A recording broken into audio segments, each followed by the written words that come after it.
আল্লাহর সেরা বন্ধুর গল্প।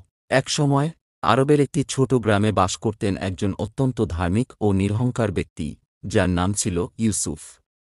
ইউসুফ ছিলেন গ্রামের সবচেয়ে সম্মানিত ব্যক্তি। তার জীবন ছিল সম্পূর্ণভাবে আল্লাহর সন্তুষ্টি অর্জনের উদ্দেশ্যে নিবেদিত।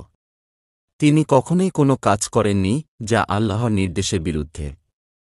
তার চরিত্র ছিল এমন যে গ্রামবাসীরা তাকে আল্লাহর সেরা বন্ধু হিসেবে সম্মান করতেন।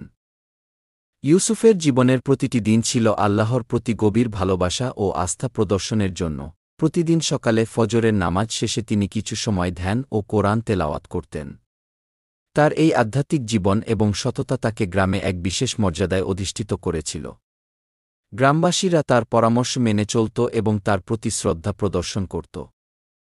একদিন গ্রামের প্রধান শেখ ইব্রাহিম ইউসুফের কাছে এসে বললেন, ইউসুফ, আমাদের গ্রামে একটি বড় সংকট সৃষ্টি